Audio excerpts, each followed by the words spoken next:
here we are talking about the pathway occurring in mammals, and in mammals it takes place in the liver. For example, human can do gluconeogenesis, and the gluconeogenesis occurs in liver.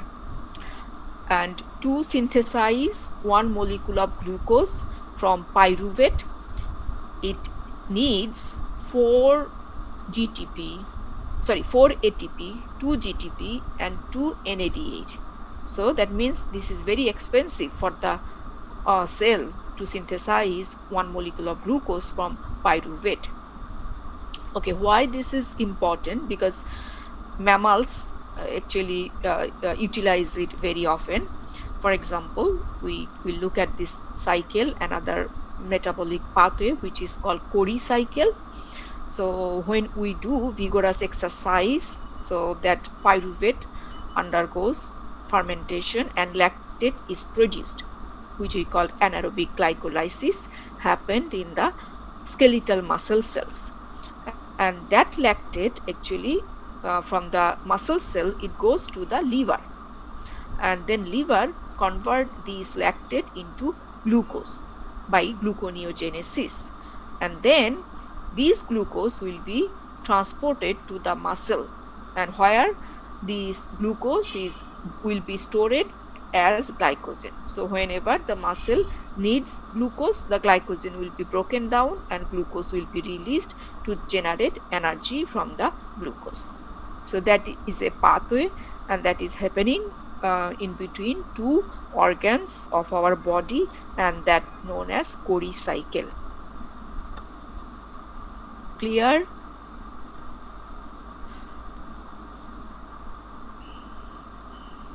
Yes, Miss. Okay, so now we will look at the synthesis of carbohydrate from simple precursors in different organisms. For example, especially we will focus on plants and animals.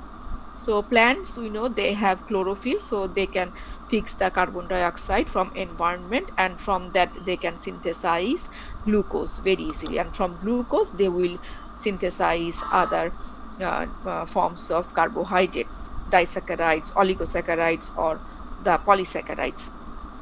Whereas animals, they cannot synthesize glucose. We already know animals actually depend on the plants for glucose.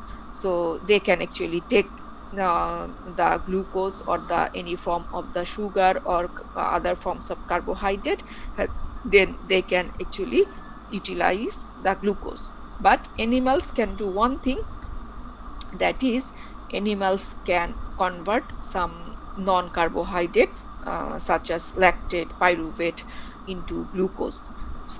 So here the pathways are shown.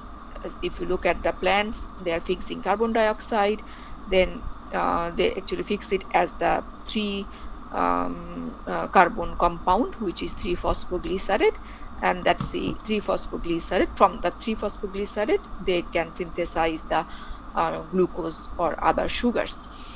And whereas animals, what they are doing, lactate and pyruvate, from these will actually enter the TCA cycle. Even some glucogenic amino acids can enter the TCA cycle, and from the TCA cycle, the byproducts which will be used to synthesize glucose, and from the glucose other forms of carbohydrates are synthesized. And there is another way is shown, actually that is not happening in animals, but plants can do that. For example, from the triacyl glycerols, the glycerol is released, and that glycerol can be used to synthesize glucose, but animals cannot do it.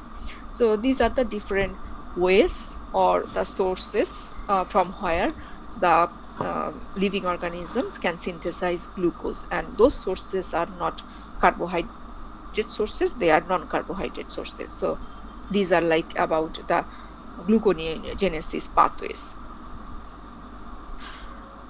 Okay, next one is another pathway. At the very beginning, we learned that glucose is oxidized or glucose is catabolized by glycolysis into pyruvate. Here we are going to learn another oxidation pathway of glucose, and in this pathway where the glucose is oxidized into pentose phosphate. Okay, glucose is a 6 carbon sugar and it is oxidized into pentose sugar, that means 5 carbon sugar, and that pathway is known as pentose phosphate pathway according to the end product of the pathway, pentose phosphate pathway, or also known as phosphogluconate pathway or hexose monophosphate pathway. So it has actually altogether three names. So what are the main features of this pathway? In this pathway, NADP plus is functioning as the electron acceptor. That means when oxidation happens, electrons are released. Those electrons are accepted by NADP plus, and then NADP plus is actually converted into NADPH. So these NADPH actually later they like participate in reductive biosynthesis pathway. That means in the biosynthesis pathway, the reactions are reductive and they requires electron, and those electrons are delivered by NADPH. Also, they have another function.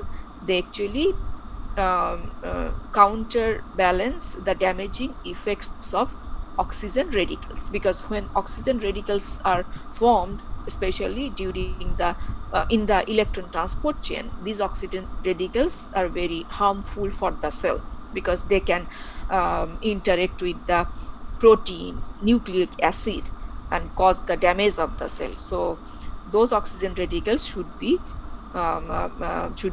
converted into harmless product, and that is done by the delivery of electrons from the NADPH. And the product which is produced in this pathway, that is the pentose sugar ribose 5 phosphate, that is the product of this pathway. This one is actually utilized in the rapidly dividing cells to make DNA, RNA, as well as coenzymes such as ATP, NADH, FADH2, and coenzyme A, because all of them in their structure they have the ribose sugar, ribose 5 phosphate is present. Okay, so that is the use of the product of pentose phosphate pathway. Next slide, we look at the pentose phosphate pathway. So in this pathway, again, there is two phase. One is called the oxidative phase, another one is non-oxidative phase. In the oxidative phase, where glucose 6 phosphate is actually oxidized into 6 phosphogluconate. When the electrons are released, the electrons are accepted by NADP plus, which becomes NADH, and you can see that NADH is actually utilized by the enzyme glutathione reductase, and that enzyme is actually participating in the rendering the damaging effect of the oxygen radicals. Okay, next step, the glucose 6 phosphogluconate is further oxidized, as well as a carbon dioxide is released, and we get ribulose 5 phosphate. Here again, another NADPH is produced because electrons are released, and those NADPH they are used in the biosynthesis pathway, especially in the synthesis of fatty acids. So those reactions are reductive reactions, so they need electrons. Okay, now we get ribulose 5 phosphate, which is actually ketose sugar. Glucose was an aldose sugar. So in this pathway, ribulose or ketose sugar is produced, and that ribulose 5 phosphate is actually undergoes isomerization reaction and give rise to ribose 5 phosphate, and the ribose 5 phosphate is the end product which the cells can utilize to synthesize other compounds, nucleotides, coenzymes, DNA, and RNA. Okay, now the other phase where the ribulose 5 phosphate is actually can be converted back to the glucose 6 phosphate, and that is the non-oxidative phase. And here the enzymes which are involved in this reaction are called transketolase or aldolase, because ribulose 5 phosphate is converted to ribulose, which is a ketose sugar that is converted into aldose sugar, glucose 6 phosphate. Okay, so that is the reaction. But interestingly, in this pathway, we are not seeing any enzymes. So that is good for us. We don't need to learn the enzyme, but at least we can say what is the type of the reactions happening in this particular pathway. Is it clear? Yes, ma'am. Okay. Next one is the regulation of glycolysis. Actually, this particular regulation of the glycolysis pathway, that different factors which are involved in this regulation, that not only about the glycolysis pathway, these factors may be involved in the regulation of other metabolic pathways. Okay, so we have to understand how these different factors are affecting the particular pathway. So here we are focusing on glycolysis, and we know that the substrate of glycolysis is glucose.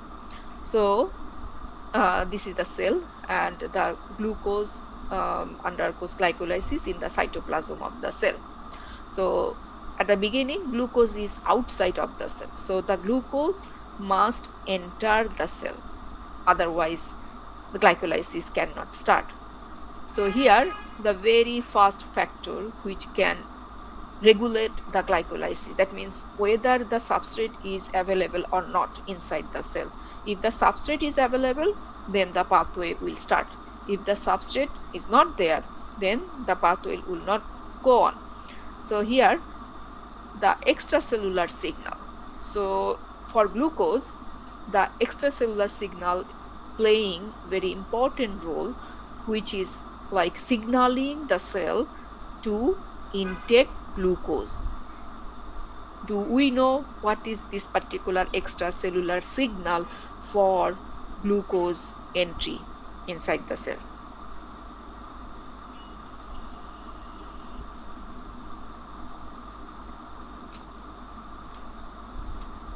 I ask you a question.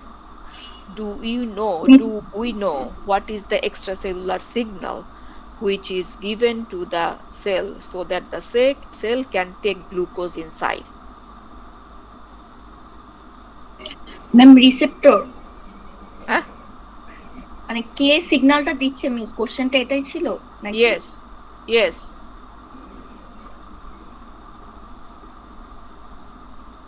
What it is?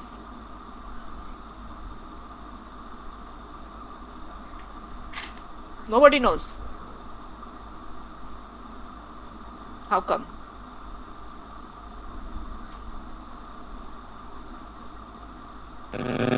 Ma'am এটা কি insulin? এত সময় লাগলো কেন? I think all of you should have this knowledge. Majority of our population is suffering from diabetes, and maybe one of your family member is suffering, and you don't know about that. How come? Insulin is the signal. Insulin binds on the surface of the cell. That means the receptor is present on the surface. Insulin binds to that, and the cell then get the signal that there is glucose, and then cell open the gate for glucose. Then glucose enters the cell. So once glucose is inside, that is the substrate. So next one, glucose is catabolized.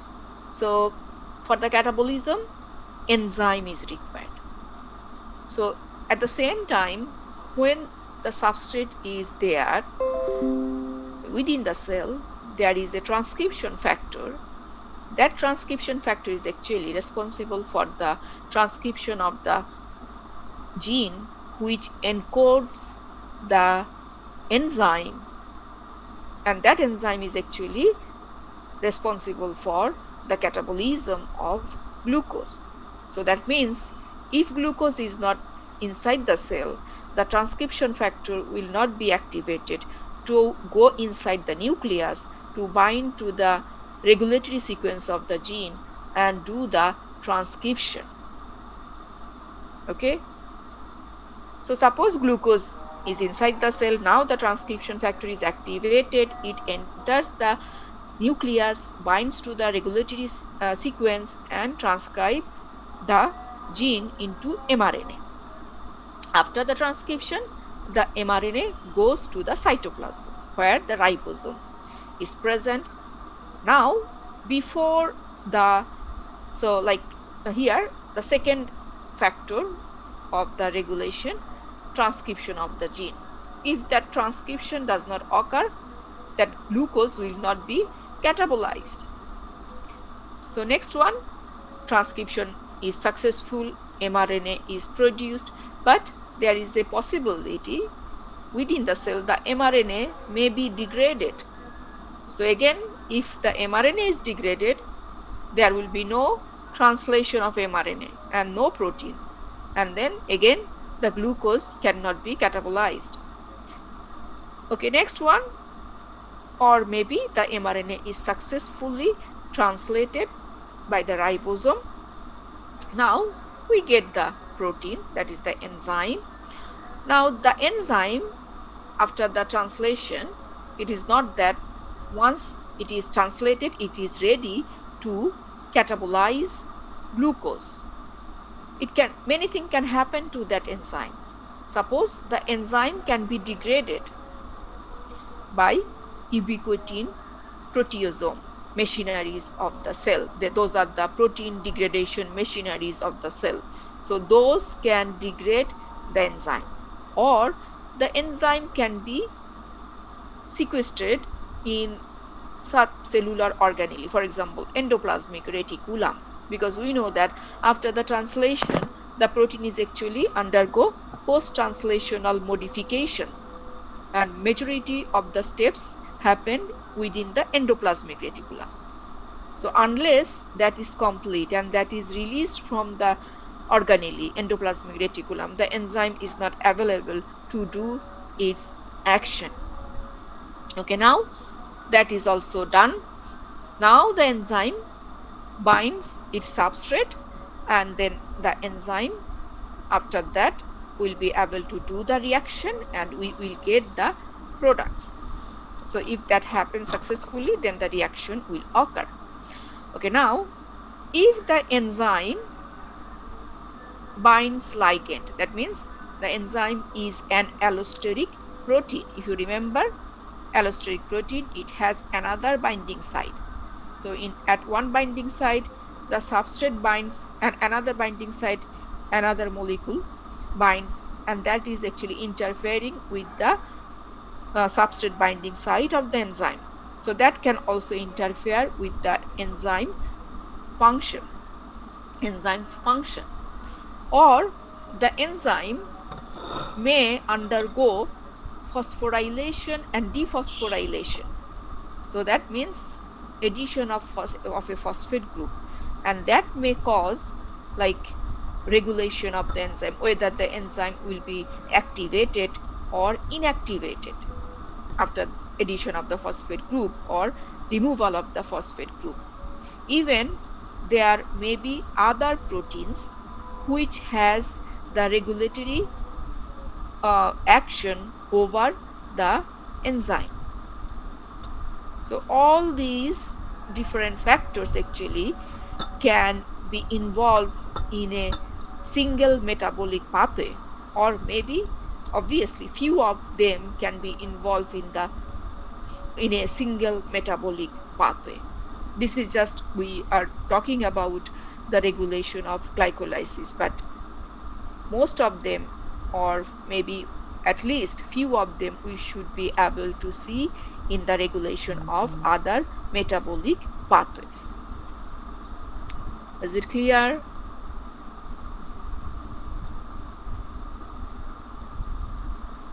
Yes, ma'am.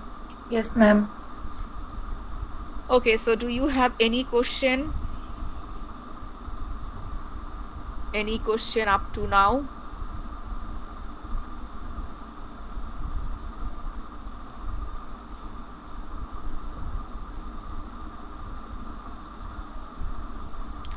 No question? Okay, so I want to clarify few things. So we have 10 lectures for mid, and if we look at the lectures from the very beginning, we actually learned about macromolecules, and then we have started metabolism. So in the exam, we are going to have 6 questions, and you have to answer 5. So I want to make you clear how the uh, questions will be from the different lectures. For example, we have 2 lectures of carbohydrate. So from these two, we are going to have at least one lecture. Okay. Then we have protein, 3 lectures. So there is a possibility maybe from the protein we may have 2 questions. Okay, from the 3 lectures of protein. Then we have, so one, two. Then we have lipids. If there is 2 questions from protein, then maybe one question from lipid, and then another question from nucleic acid and central dogma. How many questions we have now? 5. Five. One, two, Five. three, 5. Okay, now next we have metabolism, because we just started the metabolism, and the first one introductory lecture of metabolism, and then the very first catabolic pathway, that is about the glucose metabolism, that is glycolysis. So that means if there is only sorry 2 questions from protein, then there will be one question from these 2 lectures of metabolism. Okay. Yes, miss. Okay, ma'am. So that is I will follow when I will make the questions of mid. So you have to please prepare according to that. Is short question broad question এমন হবে নাকি মানে একটা question broad type হবে?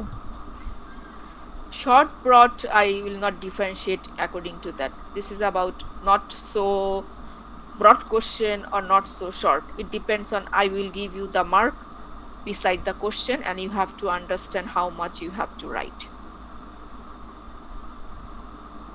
Okay ma'am. Ma'am, Okay, so yes, আমাদের সবকিছু ঠিক থাকলে আমাদের পরীক্ষা কি 16 তারিখেই হবে? সবকিছু ঠিক থাকলে কিভাবে 16 তারিখে হবে? 16 তারিখ যে ঠিক থাকবে আমরা জানি? We don't know anything. I said that if Tuesday is normal, we will have the mid on Tuesday. Were you absent in the last class? The last in-person class, we have already decided that if Tuesday is a normal day, then we will have our mid on Tuesday. Please prepare accordingly. There is a possibility, higher chance, that Tuesday will be a normal day, not Thursday, I think. And if it is not, then maybe we have to go for Saturday. And that Saturday, I will let you know which Saturday and what is the time next week. But ma'am I said you must be ready at any time to sit for the exam. That is your job. Please do that for not only this course, for other courses as well. I think most of the instructors have uh, like uh, uh, informed you about this. Ma'am Tuesday হলো কি এই Tuesday মানে next Tuesday 14? Yes, next Tuesday. We cannot wait to make the situation more worse. We don't know what will happen next week or next to next week. Do you know? Do you confirm me that next to next week is normal? Tell me, can you confirm me that? No, ma'am.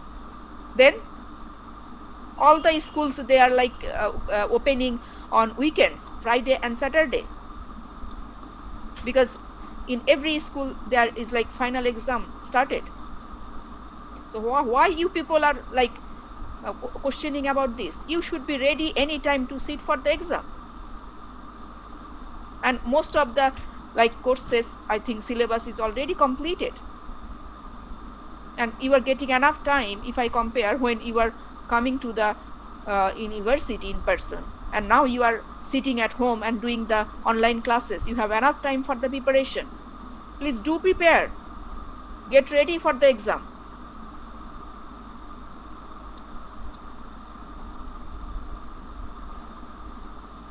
Okay, so I hope this is clear to everyone who Ma'am, was not there in the last class. Please keep the note. Our exam is going to be held on Tuesday if it is a normal day. Yes. Ma'am protein থেকে যদি দুইটা question না হয় তাহলে কি হচ্ছে lecture 9 and 10 মেটাবলিজমের এই দুটো লেকচার থেকে কি দুইটা কোশ্চেন হতে পারে? হতে পারে। Yes. One cause one. Ma'am প্রোটিনের From তিনটা each, লেকচার ম্যাম একটু এক্সেস from বড় আর কি। each lecture one. কোথায় বড়? প্রোটিনের number 1 lecture is very small. ওইটা ছোট ম্যাম, বাট পরেরগুলা হচ্ছে একটু কমপ্লেক্স লাগে। That's why it should be 2 questions.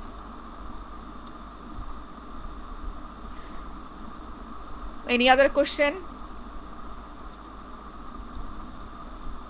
Ma'am, one more question কি একটাই হবে নাকি একটার মধ্যে সেগমেন্ট থাকবে এ বি, মানে ক্রিয়েটিভ কোয়েশ্চেনের মতো? থাকবে। মিডের প্যাটার্ন আমার আগের কোশ্চেনের যে pattern, according to that, and I think I said that the mid will be out of 25. Okay, and what we have informed previously in the outline, I'll count the mid out of what? Do you remember?